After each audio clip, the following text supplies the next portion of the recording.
video gaan ons hoofsaaklik fokus op faktorisering, maar nie net faktorisering nie, meer ingewikkelde faktorisering, die tipe vrae wat jy kan verwag in 'n vraestel in graad 10. Daar's 'n hele paar ander video's op my kanaal ook wat jy kan gaan kyk vir die basics van faktorisering, maar soos ek sê, hierdie is bietjie moeiliker, hierdie is meer op graad 10 vlak, en dis omtrent wat jy kan verwag in 'n vraestel. Alright, so kom ons kyk na die eerste ene.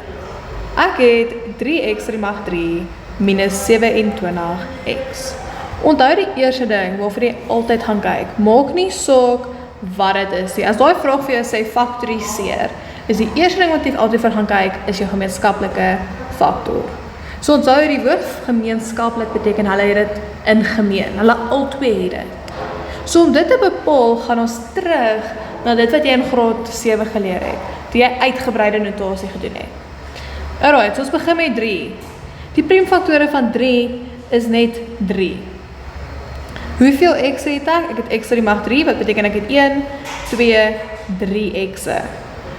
Alright, tussen hulle het ek 'n minus, my minus bly daar. Dan moet ek vir 27 gaan opdeel. Met ander woorde, jy moet die priemfaktore van 27 gaan kry. Nou as jy nie heeltemal kan onthou om dit te doen nie, het jy altyd die leertjie gedoen. Jy het gesê 27, dan kyk ek, wat se priemfaktore kan in 27 indeel? 2 kan nie, maar 3 kan. 27 gedeeld deur 3 gee vir my 9, 9 gedeeld deur 3 gee vir my 3, en 3 gedeeld deur 3 gee vir my 1. So wat is dit? Dis 3 tot die mag 3.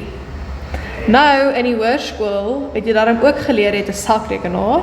So, om dit vinniger op jou sakrekenaar te doen, kan jy sê 27 is gelyk aan, heel bo links op jou sakrekenaar is daar 'n knoppie wat sê shift, en dan moet jy net in geel skrif gaan soek vir jou knoppie wat sê fact. Alright, dis ook links meer na die onderkant toe, op meeste sakrekenaars.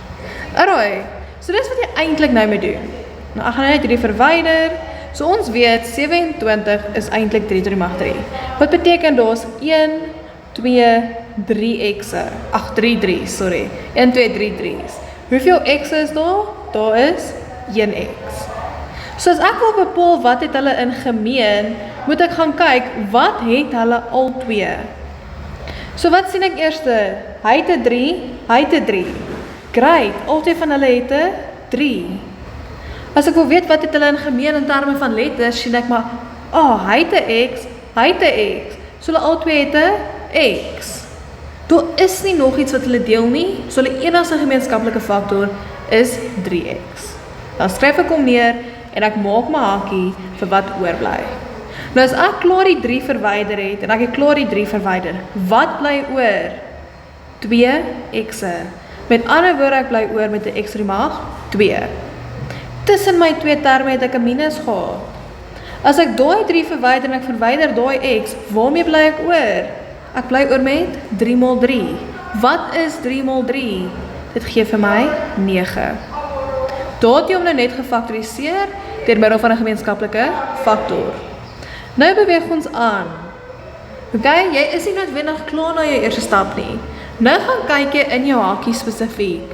Hoeveel terme het jy oor? Alright, so in hierdie geval is daar 1, 2 terme. So as ek 2 terme het wat oor is, beteken dit, ek het 2 opsies. Of ek gaan werk met die verskil van vierkante. Right, so ons weet om te kyk nou hoeveel terme daar is, so ons 2 terme. So my eerste opsie is die verskil van vierkante. Dan kyk ek of my getalle wat ek het in 'n vierkantswortel kan gaan. My tweede opsie is derde magte.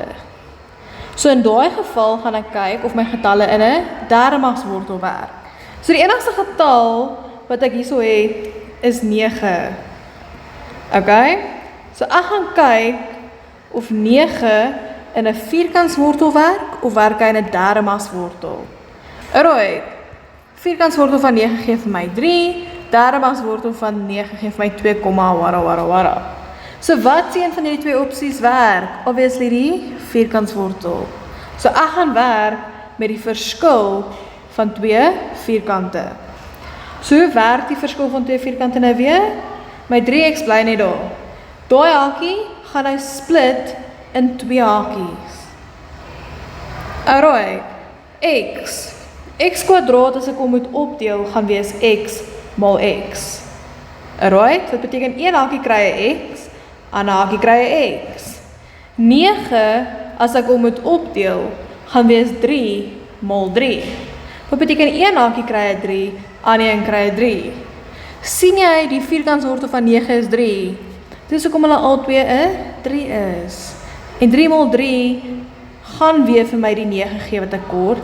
En die x mal die x gaan weer vir my die x kwadraat gee wat ek kort. Al wat ek oor het om te doen, is ek moet daai minus kry. So wat mal wat gee vir my 'n minus? 'n plus en 'n minus. So een hakie gaan altyd plus wees en die ander ene 'n minus. Alright, so ek het 3x hakie, x plus 3, x minus 3 as my finale antwoord. Kyk, kom ons